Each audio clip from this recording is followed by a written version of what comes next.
Hello everyone, this is Priyanka. Welcome to my channel Priyanka's IT School. Today I'm sharing 9 tutorial on software testing and the topic is software testing principles.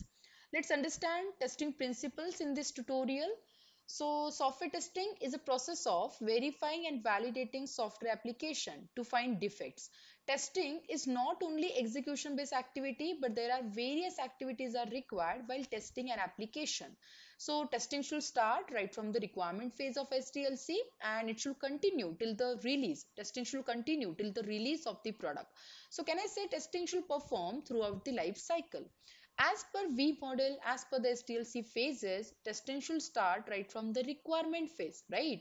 So requirement phase till coding phase, tester is responsible to verify all the deliverables, that is documents generated by each and every phase. And after coding, once build is ready, then tester should perform validation on that build. So for every application, verification and validation is important. Now, in testing, as a tester, what is our main objective? Our main objective is to prevent the defect and detect the defect from software application as early as possible and get them fixed by developer.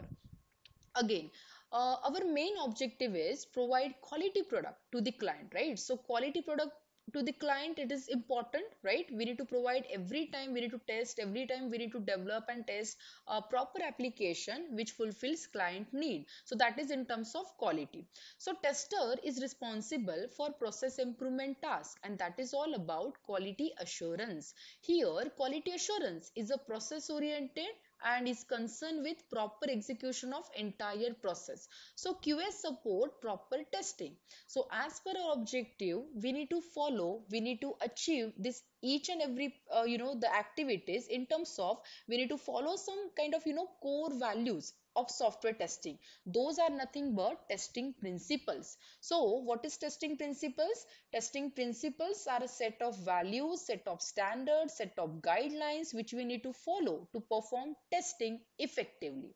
So let's understand software testing principles. We have total 7 principles to be followed. So guys, there are number of testing principles have been suggested over the past 50 years and offer general guidelines which is common for every testing, for all testing. In testing, we have total 7 principles to be followed every time while testing any application. So these are the principles. Let's understand each and every principle in detail. Okay. So very first we have testing is context dependent. What is this principle? Nowadays, almost everyone is aware with software system. We use software in our home, at work, while shopping. More and more, they are part of our life.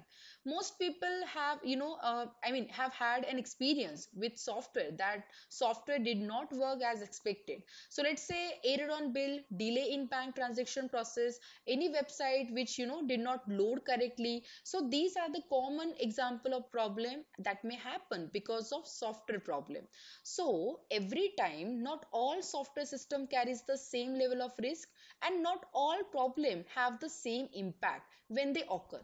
So application get designed for a specific domain, for specific environment and on specific architecture based on client requirement. So as per the context, testing should be carried out every time for every application. So can I say testing should done differently for different contexts? We state that our first principle, testing is context dependent, that is every different application should be tested differently.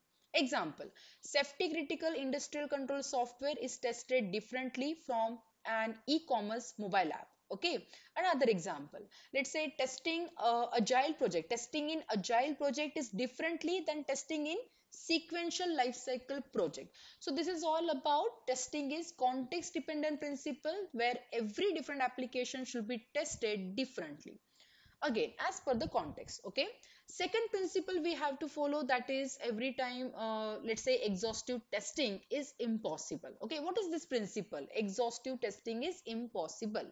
Software testing helps us to find defect and improve software quality. But if I ask you one question, how much testing is enough? Okay, and if I provide you some kind of choice, let's say test everything, test nothing, or test some of the part of software, then immediate your response will be, let's say, everything must be tested, right? And why it is so? Because while using that software, every time that software should not be failed, right? And this implies this principle that we must exercise every aspect of the software system during testing. But the thing is it possible test each and every combination of input is in thoroughly? Yes, it is possible every time? No. Why it is so? Let's understand one scenario. Suppose we are testing one module with requirement to test, one digit numerical field. Let's see what we have here in this module. Suppose I have one requirement. Okay, so in this module we have such a kind of one particular field which accept, only one digit numerical field. So what is the requirement? This input field should accept only one digit numerical data. Very first, whenever we have some requirement to test, at that time we need to focus on both important factor or scenario. Let's say invalid scenario and valid scenario. Very first we need to focus on valid. Okay, so requirement is one digit, so that means what are the valid input data, what are the valid values we should enter in this input field, and this field should accept those data. So here we can say 0 to 9, that is total 10 valid inputs we can simply pass in this requirement, right, in this field. So this field should accept 0 to 9 any input value, right, which is considered to be valid input value as per requirement. But at the time of testing any kind of requirement, we need to ensure that all the invalid values should be rejected. So what can be the invalid values here? Can I say, guys, in terms of alphabet, those alphabet should be rejected, right? So let's say 26 alphabet, uppercase, 26 lowercase alphabet. If we consider 5 special character, then these are approximate, these all are values which approximate, if you consider all the count, then total 60 to 65 test cases are required to test such a input field, right, where all the uppercase characters, lowercase characters, special characters should be rejected by this input field. And if we have same requirement, okay, in this module, in this way, suppose we have same requirement here, okay, to test all this field, and there are multiple fields available on this module, then is it possible to test each and every input combination for every specific requirement every time? No. Thoroughly testing or deep testing, it is not possible every time, and that is the concept. Exhaustive testing is impossible. Why it is so? Because there are some factor are important while doing testing, okay, which we need to, focus every time. Those factors are project deadline, project budget. So as a tester, we need to balance our effort, okay, testing effort with these factors. So in this example, it is impossible to prepare 60 plus test cases to test only single one digit. If you have multiple digit having same requirement, again the count of test cases definitely get increased, and testing such a module with such a deep concept, such a deep field, for all possible scenario, it is impossible, right? And that's the reason, guys, testing everything, every possible input condition for every application, it is impossible. So can I say testing everything, all combination of input precondition, it is not feasible except for trivial cases, that is all about small cases. So what we require, we need optimal amount of testing here, right? So rather than attempting to test exhaustively, risk analysis, some kind of testing technique, some kind of prioritize we should follow, we should focus, okay, which balance testing effort while doing testing. So exhaustive testing is impossible, and to decide how much testing is enough, we do risk assessment. As per priority, we use testing techniques, and those testing techniques, those approaches are nothing but black box testing technique and white box testing technique. So this is all about exhaustive testing is impossible, okay. Now third principle we have, that is early testing, which saves time and money. Testing activities should start as early as possible in the life cycle. and it should focus on defined objective. So early testing help us to prevent defect in software application, and to find defect early, both verification, let's say static test activities, and validation, that is dynamic test activities, should be start as early as possible in software development life cycle. So early testing sometimes refer to as shift left. Testing early in the software development life cycle helps to reduce or eliminate costly changes. That is, requirement related defect, if we caught later in SDLC, it is always in higher cost to fix. And that's the reason, guys, early testing is important to eliminate such a costly changes and to prevent defect in a software life cycle. Then fourth principle, we have defects clustered together. Defect clusters together means what? See, focusing on defect can help us to plan our test, right? So let's say reviews defect and failure in order to improve processes which allow us to improve our testing. So defect always tends to in cluster. What is cluster? Cluster is nothing but group of similar object. So defect always tends to cluster, and this is happened due to complexity of the code. So when one defect get fixed by the developer in one module, so there is possibility that you may found change related defect in another module. So when testing carried out early in the life cycle, it is possible finding and fixing defect more cheaply and preventing defect from appearing at the later stage, those defect, right, in the life cycle. So these activities help us to find about defects earlier and identify potential cluster.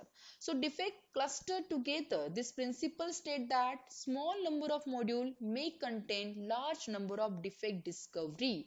So that is nothing but we can simply take input as a predicted defect cluster and actual observed cluster defect cluster in test to perform risk analysis, which focus on testing effort, because every time we need to balance our testing effort with some kind of the activities in testing. So definitely, guys, defect clustering is a the particular example of Pareto principle. And what is defects cluster together means, that is every small number of module may contain large number of defect discovery. That's the reason we need to focus on every module of software application. And this is an example, this is an application of Pareto principle. So let's understand what is Pareto principle. Pareto principle is known as 80-20 rule. We state that for many events, roughly 80% of effect came from 20% of causes. Okay. For example, in business management, 80% sale came from 20% of client. And in computing, Pareto principle can be applied to effort optimization. So Microsoft noted that fixing the top 20% of most reported bugs, okay, 80% of related error and crashes in given system will be eliminated. So in defect clustering, which is the application of Pareto principle, approximate 80% of problem are found in 20% of module. And that's the reason every small module may discover a large number of defect, and that's the reason we need to test each and every module of the application. Next principle we need to follow, that is be aware of pesticide paradox. Now, where we heard this term pesticide, so farmer use pesticide mix in farming, right?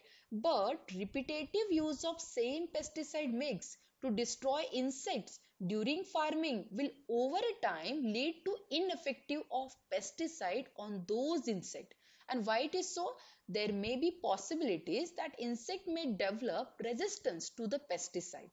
Same applies to software testing. If same tests are repeated over and over again, eventually the same set of test cases no longer find any new defect in the application.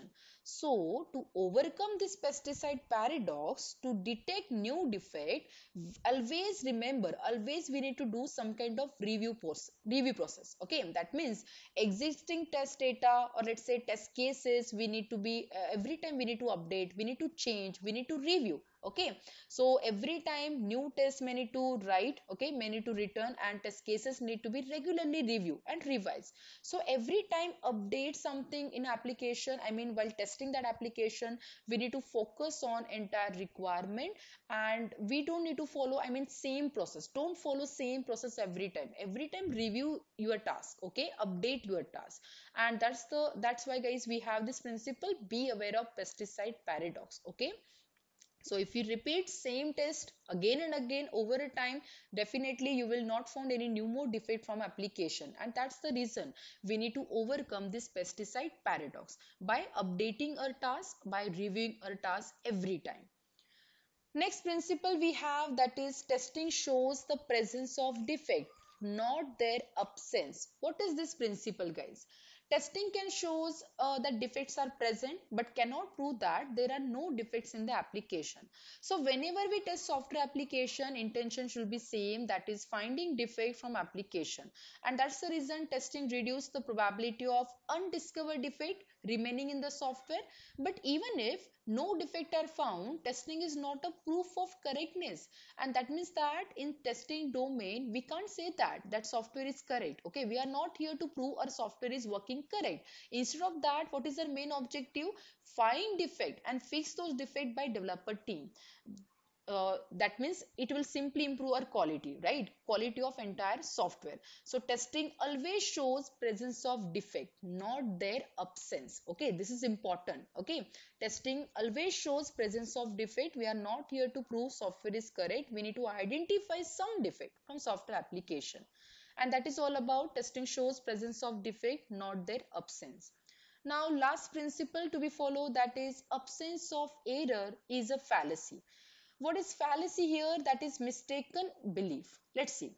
Some organizations expect that tester can run all possible tests and find all possible defect. Okay, but yes, this is impossible. Yes, why this is impossible? Because we have principle exhaustive testing is impossible, and testing shows presence of defect, right? So further, fallacy means mistaken belief. That means to expect that just finding and fixing large number of defect will ensure the success of system. No, that means, example, even though we test application thoroughly, okay, for all specified requirement, and we fix all the defect found in the application, still developed application, let's say that is difficult to use or does not fulfill the user need, so it is possible because of fallacy. Kaise? Sorry, how it is so? Let's see. That, I mean, every time, like let's say software which is 99% bug free is still unusable. Why it is so? This can be the case because if software application is tested thoroughly for wrong requirement, so definitely guys, absence of error is a fallacy. State that finding and fixing defect does not help. Okay, finding and fixing defect does not help if software build is unusable, or let's say unstable, and does not fulfill user need, or let's say client need and expectation. So if example, if client requirement is application should be developed for Windows operating system, and if we test application for Android operating system, so due to the absence of error is a fallacy, client will never accept your delivery of that entire software, right? So these are the principle, I mean this principle is important because we always need to focus on each and every client requirement. So whatever the environment are there, whatever the domain are there, we need to focus on those core part, right, every time while testing the application. And that's the reason guys we have this total 7 principle to be follow. Okay, so these principle tester should follow throughout the life cycle for effective testing. And that's all for this video. Please do subscribe and like my video, hit the bell icon for new notification. Thanks for watching.